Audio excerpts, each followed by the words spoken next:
Kevin, when you've got we were just talking about this YouTube video of you. How much of your time do you spend in front of audiences?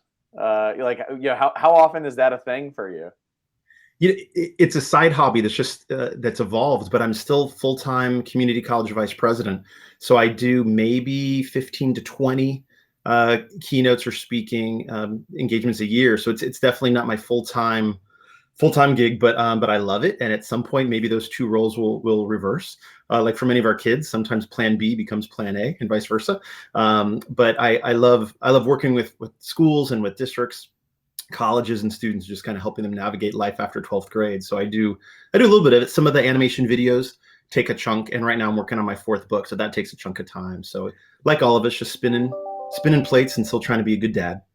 Yeah, I can relate. I know that drill. So welcome to everybody. It's showtime. We've got a slightly delayed show this morning. We're doing a holiday special time, mostly to make sure that we can accommodate our guest, Kevin Fleming. We had this conversation about bringing Kevin on. It was like we really want to have Kevin on.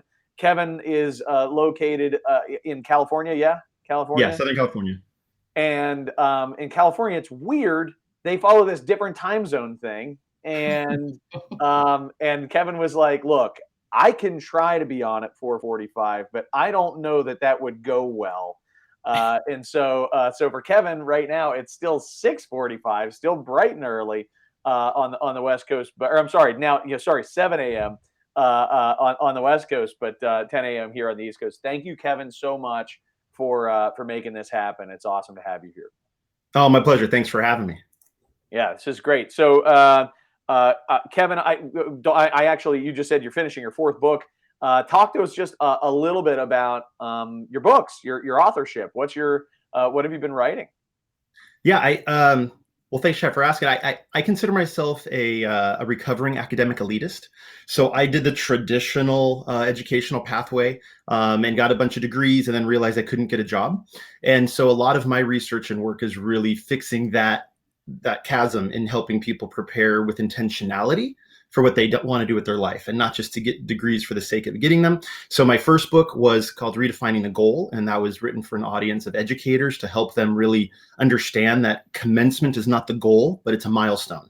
And the goal is really what happens after that and what people do with their lives and in their communities. My second book was on a really niche area of higher education. It's called Program Discontinuance and Viability, really helping faculty and administrators change their career technical education programs over regularly. My third book was a children's book. My daughter's now 5. And so I read a lot of children's book, and nothing really hit the mark for our field and talking about all the different careers they could have. So that's a children's book called There's a Hat for That. And you follow a little monkey through all the different industry sectors and trying on different hats, a construction hat, an engineering hat, of course. And then my fourth book is going to be for parents, and it's tentatively titled Life After 12th. Love it. That's exciting. Do you have a target release date for that? November 2022. We just got the first draft is being refined right now, and then you got to go through the whole production cycle. So I'm looking at a pre-Christmas release next year. Wonderful. That's exciting. And so purpose-driven education. That is our topic for today. And that this is our audience, Stacy and I, everybody that joins us, either a contractor, an engineer, architect, or services the construction community in some way, maybe a developer, and so that is. I know that your experience is outside of that as well, right? You're bridging all different types of occupational settings in your educational background, but bearing in mind that we're going to be talking about the building industry. I want to invite the audience, as always, please shoot in your questions. You should have some great ones based on the topic today, which I think is extremely relevant to the building industry. And Stacy, engage with that audience as you always do, and make sure that we gather great questions that we can pose to Kevin in the final 10 minutes. And then one quick heads up. is that Stacy and I have planned a couple of giveaways through the course of the conversation today. So keep your eye on the chat. Stacy's going to be hitting you with a couple of quiz questions. First person to answer wins, and we'll share with you what the opportunities are for the giveaway today. I hope. Am I eligible? Yeah, Kevin, no, you're out. You do not qualify. Yeah, but you get 2 points for asking. I think that was good. The points don't matter. All right, good.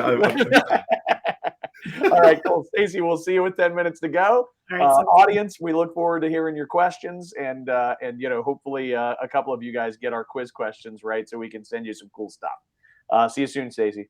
See ya. All right. So Kevin, let's dig in. I think we, in conversation leading up to this interview today, we talked about this idea that there's a message for educators, and there's a message for students, and there's a message for employers. And I think for our audience today, it makes sense to focus on employers and students, families, if you will, parents, which I think we can all, many of us can relate to. And if maybe you're not a parent, maybe you're actually a student and you're checking this out, it'd be relevant. Questions along those lines would be relevant as well. So you mentioned earlier, how do we help students to realize it's not just about commencement? Give me more on that. How do we help students to realize that? Yeah, so we have a whole educational system, and I'm in that system, so I can poke at it with a fair amount of love and affinity. But we have a public educational system in America that is really set up for commencement and for university baccalaureate attainment. That's primarily what this system was always set up for. So first, as employers, we have to acknowledge that's what the system's going to get. If you look at how they're funded, if you look at what the metrics are in education, it's very much directed towards a couple very specific outcomes, and they're not often aligned with what the labor market needs. I've spent at least 10 years really in the manufacturing, industrial automation, robotics space, and our systems are just not set up to help students engage hands-on and to have work-based learning and to really tease out some of those other outcomes other than commencement. And so a part of this structural challenge we have is we all have the same ultimate goal. We want our students and our children to have a great educational experience. We want them to find a career they love. We want them to be productive members of the citizenry in our community. We define that success differently. So the first, I think, maybe aha moment is for employers that want to bridge this gap. They want to work together with schools. The first thing is really to realize that they have a different set of metrics that they're trying to fulfill that motivates them. And it's not the same metrics we have. Schools are not rewarded by actually creating a large pipeline of trained workers. Shocking. That's what we want, but that's actually not what they're designed or incentivized to do. Right. Yeah. There's the love of education, and I love education. I think the pursuit of knowledge, the pursuit of learning, is a very, very worthwhile endeavor. And personally, read all kinds of books that I'm not going to necessarily use in my occupation, but I think that maybe the appropriate space for that kind of learning is maybe in books on your free time. But when you're going to school, as you're spending, when it's your job to be a student, on some level, we have to be, I think, considering the fact that once that's done, you're actually going to have a job.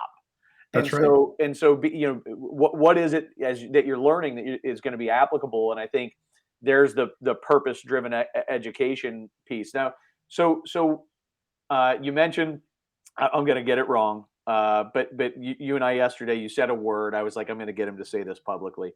Oh, Ikigai. Yeah, Ikigai. All right, so I learned about this last year. So here's what I want you, for all those listening, if you're on the treadmill or if you're driving, don't do this. But if you're in front of your computer, if you can go to your phone, open up a new tab and Google image this word. It's called Ikigai. I-K-I-G-A-I. Ikigai, I-K-I-G-A-I. And if you Google image that, you're going to see this image of a Venn diagram with 4 circles. And Ikigai is a Japanese philosophy of getting that intrinsic motivation, and it's a reason for living. It's poorly translated as the thing that wakes you up in the morning. We might loosely define that in Western culture as purpose, but that's a poor translation of it. But it really aligns 4 different things And so the concept of ikigai says you want to identify what can you get paid to do, what do you love to do, what does the world need, and what are you actually good at? And if you can get those overlapping circles, if you can find the thing or the few things that hit the bullseye in all four of those dimensions, you're going to have a reason for getting up in the morning. You're going to want to labor. You're going to want to contribute. You're going to love what you do. And imagine if I like to I like a lot of what ifs, Chad. What if our school system actually focused on helping students find their ikigai instead of helping them just go through commencement and graduate? It'd be a whole different structure in helping students learn what they love and what they're good at and what problems the world has that needs solving instead of get a degree in philosophy like I was initially taught to do. As a parent of three, I am really, really glad that there are people like you out there fighting the good fight, trying to make sure that our educational systems do that. But I'll tell you what I'm going to do right away is I'm going to start to weave that thought process into my conversations with my kids. And Awesome. right, and I think that's something that all of us can do.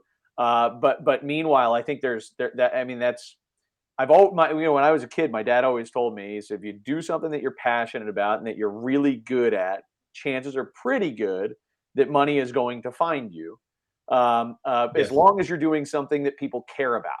Right. And that's so, right. so that was the X factor, and turns out I missed my calling. I should have become a professional video game player. Evidently, that in fact is a thing. It's a thing But now. You were just a decade too early. That's all, I Chad. was just a decade too early. You nailed it. It's exactly how too early I was. Well, Um, and the thing I love about Ikigai is, and you have children, a lot of the people listening have kids. My daughter's 5. She loves to build. She loves yeah, blocks, Legos, like her first erector set. She loves to build things. And frankly, she loves to knock them down with as much tenacity. She might be a future demolition supervisor or something. But she loves to create and build what kids don't, right? Fast forward 10 years, and how many teenagers are playing with blocks and building as much? Something happens in that span.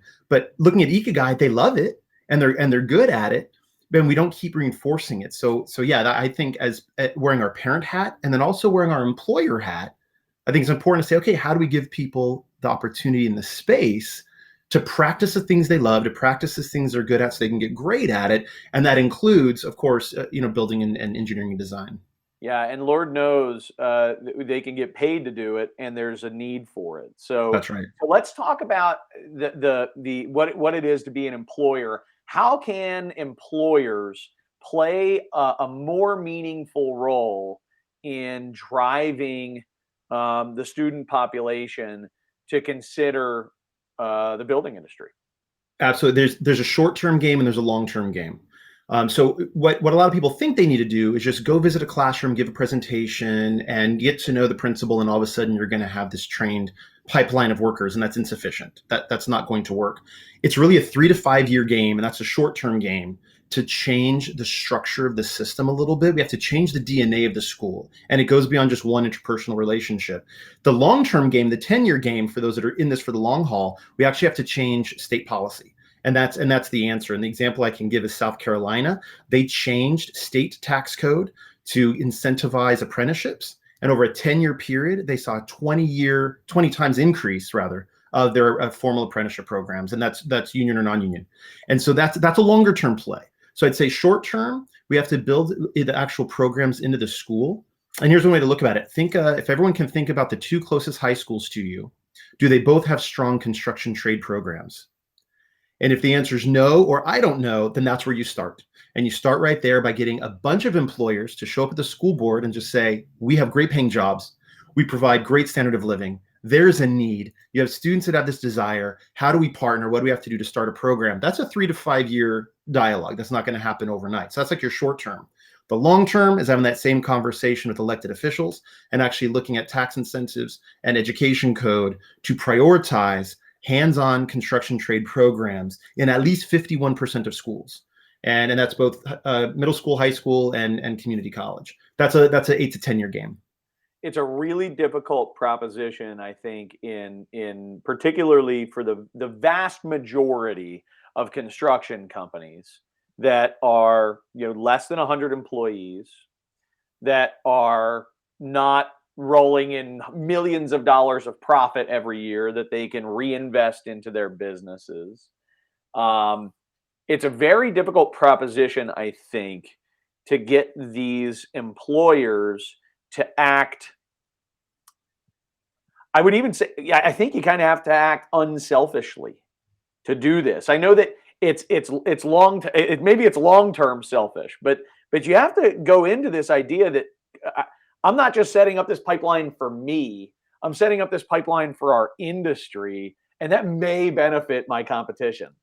Well, Um, I would say it's okay to be selfish. I'd say you show up and you say you want to make sure you have a trained workforce for the next 5 to 7 years. right. And if that's you, if that resonates, then this is actually, it's okay to be selfish. This is you getting the best employees that you can out of middle schools and high schools and community colleges so that you have a bench of great folks to choose from. I'd say be selfish about it. And everyone's busy. A lot of listeners there, you're running your own business. There's small contractors, maybe 50 employees or less. I'd say I'd ask just for 2 hours. Give 2 hours in 2022. Go to 2 board meetings, 1 hour each in 2022. That's my ask. That's the initial call to action. Go to your local school board for 1 hour twice this year. And if you can have even just 10 or 15 employers show up and do that at the same school board every single month, there's 2 contractors filling out a little card to give your 30 seconds at the podium that says, I need your help and we have great jobs. Eventually they will hear you. But if everyone just did 2 hours a year, that's how we change this. Wow. I love that. I mean, I think there's a power. You got to do the math on that. I think exponentially, it could be massively impactful if everybody did that. I just wrote it down. I'll be making that step. I'll be taking that step this year for sure for the building industry. That's what makes a difference. And I've met a lot of school board and a lot of, university trustee members. They're good people. They want what's best for their students. They're typically not malicious. 99% of them are altruistic, good people, right? So when they have this steady stream of information coming at them, they only know what they know. And they may not have been in the construction trade. So when you start pinging them every single month with tenacity and with fidelity over time, they're gonna hear you and eventually they will respond. And that's the 3-year game.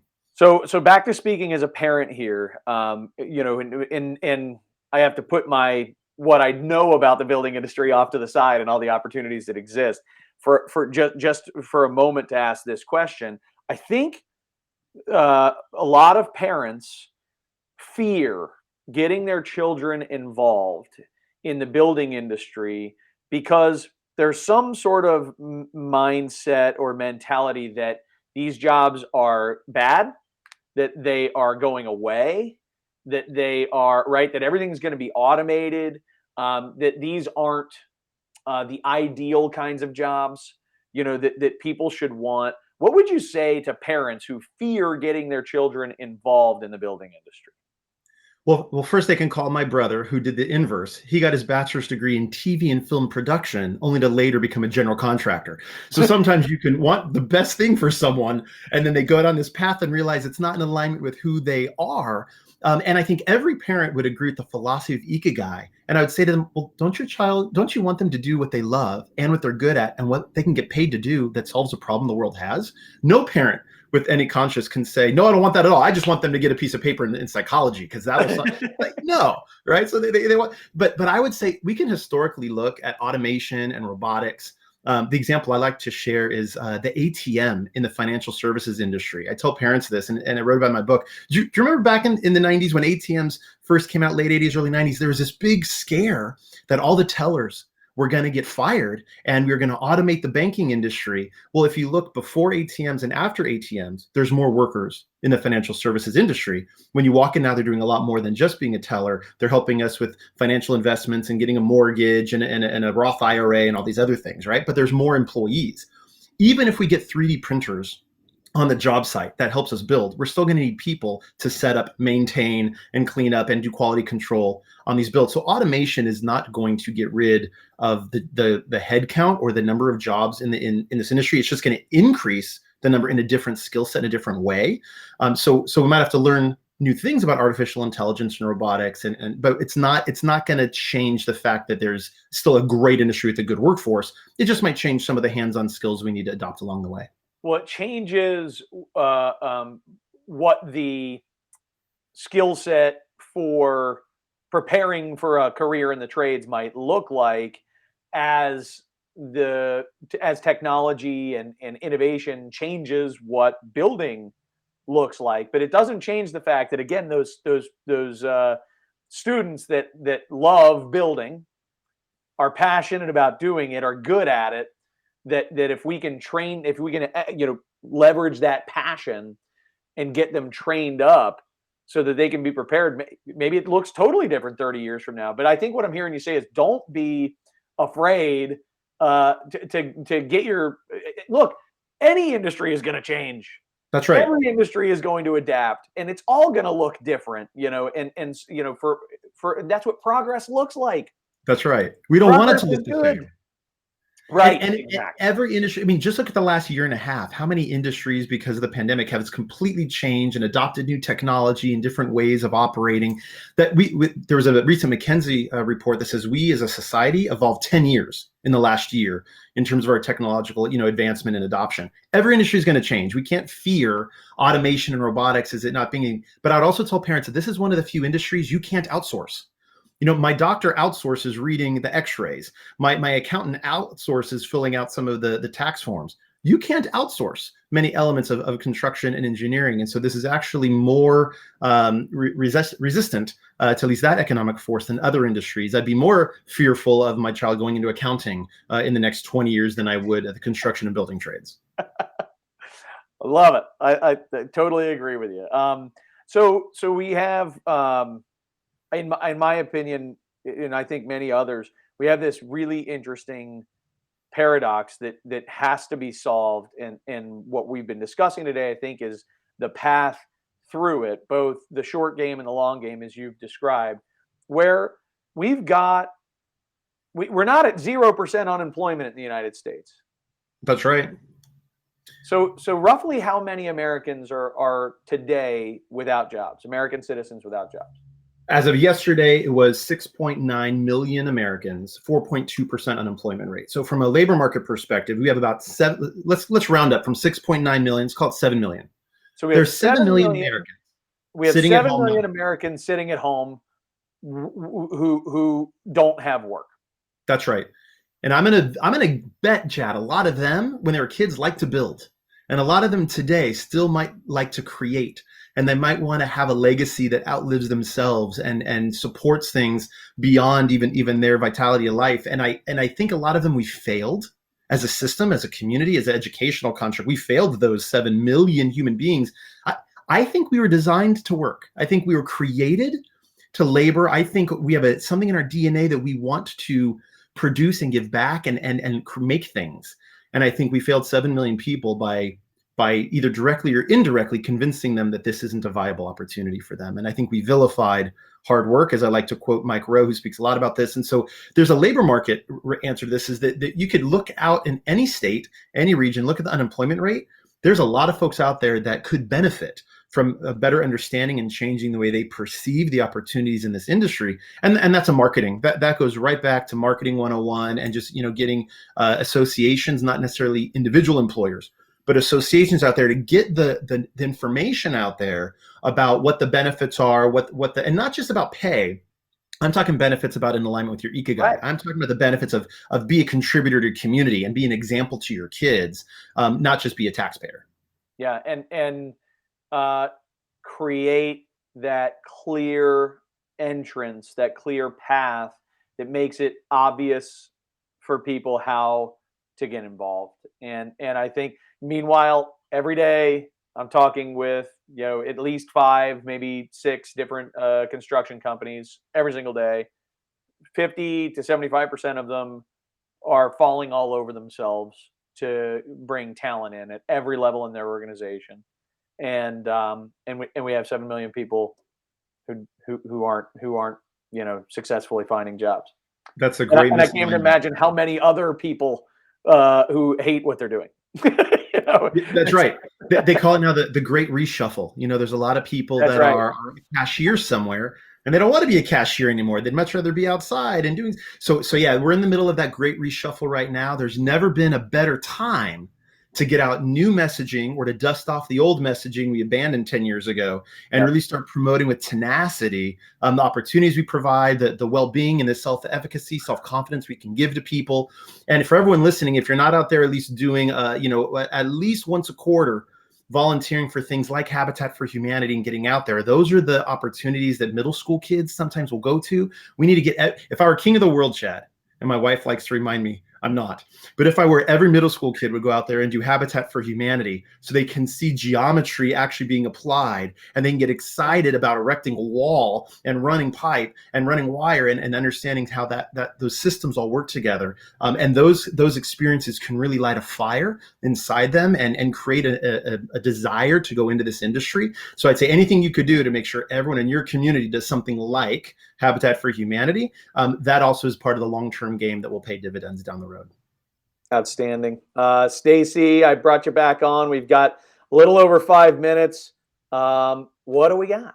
Okay, so I had a question for you. You were talking, I love the actionable plan because I sit in a lot of these workforce development discussions, and we're so stuck on just career day and having volunteers represent our industry in career day because we don't know how to go above and beyond that really. So I love the tips that you gave and the fact that it's a 3 to 5 year game or a 10-year game with the state policy. So I'm thinking what the contractors would want to know, who needs to sit on the school board meetings? Is it, we have a recruiter that usually works with a contracting firm, workforce development person, or the owners, or all three? I don't know. Like, who would you assign that role to? All three. You each take a month. Have the CEO in January, the recruiter in February, have the HR person in March. I mean, I would say everybody. Imagine how powerful it would be. Imagine you're a school board member. You want you're running your local school. Imagine if a CEO came to the podium one night and said, I have 18 jobs that are going unfilled in our community, and you're not producing from your school workers that are interested in my field, and I pay $30 an hour. Like, how piercing is that when they hear that month after month after month after month repeatedly from one industry? Eventually they're going to get, so you're going to browbeat them kindly, and always be kind, right? But you're going to eventually, you're going to guilt them and embarrass them into responding, and at least having a conversation about what they're doing to prepare students for the build trades. I think every high school should have at least 2 apprenticeship programs. Every single high school, union or non-union. And if your high school doesn't, that's a really easy thing to point at and say, hey, we got thousands of jobs in the community. Why don't you have even 1 apprenticeship program in your school district? That's hard for them to defend. And eventually they're going to start getting people galvanized around that to figure out, okay, we should have at least 1 apprenticeship program. The apprenticeship model is not new. Jesus Christ was an apprentice. This is not a new model. So why doesn't every school in America have at least 1 apprenticeship program? When you start asking those kind of poignant but polite questions, then they start to respond. So I would say, great question, Stacey. I'd say all of them. Everyone take a turn with a slightly different angle at it, and you get 5 or 6 of your other company buddies in the same community do the same. Don't let a school board meeting go by without someone being at the podium asking them to respond to the industry. And I bet about 4 to 6 months in, that's when you'll see some traction. Nice. Awesome. So I just read, Stacy, I'm sorry. I just read a comment that I had to call out. I read this comment that said, some of us should go back to high school and be guidance counselors. I saw that. I love that. Yes, Gregory. Yes. Here's my thing about guidance counselors. I love school counselors. I love, they're hardworking, warm people, but I think less than 10% of them have ever had a job outside of being a school counselor. Right. So we have to recognize who they are. They went to school, they got their bachelor's, they got their master's in counseling, then started working at the school board or the school district. They don't know what they don't know. So they're incentivized to get them just to commencement. I think maybe we should have buy a school counselor, take a school counselor out to lunch day or something and help them see, what's going on in the world and help educate them. Because again, hardworking, good people, but they don't know what they don't know. If you're looking to retire, I would absolutely encourage you to go back and be a school counselor. That's certainly one way to infiltrate the system. You can't change the system if you're not in the system, as a mentor of mine used to say. You can't change the system if you're not in the system. Yeah, and that's my biggest takeaway. In terms of personal involvement as a parent, very easy to make a presence at school board meetings and get an opportunity to speak. I think that makes a ton of sense. 2 hours a year. That's all we're asking, Chad. Awesome. Yeah. Stacy, what else we got? We got probably time for one more. I don't see any questions. Lots of great comments. We can get into the 3 giveaway questions. Ooh, thank you. Yes. All right. I Good. didn't want to do it during the discussion because it was so good, and I just thought it was inappropriate. But Good call. I have my gauge on what's appropriate. Stacy is terrible. I'm with you. I didn't want to take us off topic. So let's do the first one. Kevin has generously said he would give away one of his children's books that he published. So with that being said, the first person to respond to this question, how many books has Kevin Fleming actually published? Ooh, someone had to be paying attention for that one. Yeah, wow. I like that. There's a little trick in there too. There's a trick in there. I don't know how many people joined us in the very beginning. Yeah, you had to be there for the first 10 minutes. You might as well just guess. The first 2 minutes. Some educated guesses. Let's see. Yeah. Well, they know it's at least one, or else you wouldn't ask the question, right? Exactly. Nope, not 2. Try again. Good guess, Mark. Very close, though. Come on, guys. Hey, there it was. Caitlin's got it. Oh, come on. Caitlin. Yeah, Caitlin's got it. So, all right, Caitlin, I'll contact you when you have one of Kevin's children's books. And then remind us again, Kevin, when is your 4th book going to be published? November, right? Yeah, next fall. It'll be called, tentatively entitled, There's a Life After 12th. And that'll equip parents with the conversation points to help their child really have success in alignment with who they are with life after commencement. Okay, cool. 2 more questions. So, Stacy, yeah. I apologize. I have to call this one thing out. I totally forgot that we have like a solid 30-second delay from the time we say something to the time that the time that people see it, and then the time that they type. So here's what I'm going to propose is that you pop them in the chat afterward, just so that we don't have 2 minutes of awkward waiting wrapped up. And so watch the chat box right after this, guys. Watch the chat box right after this. Stacy's going to pose 2 questions. The first 2 accurate answers we will be hooking up with your choice of giveaway. Stacy, what are we doing? We're doing mugs. Yeah, mugs, some swag we'll give you from the morning huddle. But the next question is the first person to name 2 guests that we had on our first season so far. All right, cool. Good. So we'll pop them in the chat. We'll handle. You're going to put those questions in the chat, Stacy, yes? Yes, I just put it in the chat. Wonderful. All right. Kevin, I can't thank you enough for being here, spreading a really, really important word. It was wonderful to have you. I hope that we can do this again, maybe in November next year. The timing would be good. I like where you're going with that. Yeah, let's plan for it. Thank you, Chad. Thank you so much, Stacy. Appreciate you both. Yeah, thank you. Thank you so much. Guys, we are off next week. We are taking off the week in between Christmas and New Year's. We're going to reload and get ready to rock for the first week in January. Our guest the first week in January is Marissa Bankert. She's the executive director for Central Pennsylvania's Independent Electrical Contractors Association, who's going to be joining us to talk about attracting women to the trades. So, similar kind of theme here, which is how do we get more awesome people involved in the building industry? Specifically, Marissa's got a great story of her success in attracting women to the trades. So don't miss it. We look forward to seeing you. Happy holidays. Stacy, anything to say as we wrap up? One more question.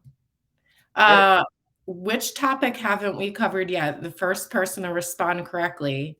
A, acquisition, B, small business, C, cybersecurity, or D, comtech roles. And there might be a little bit of lag here. There will be. We'll get it. We'll get it in the chat. So my husband tried to respond to the one question, but no, he does not get a prize.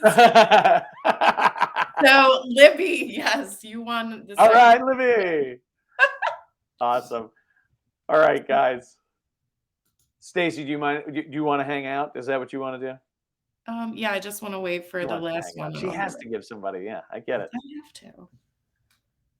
So which topic haven't we covered? A, acquisition, B, small business, C, cybersecurity, or D, contact roles?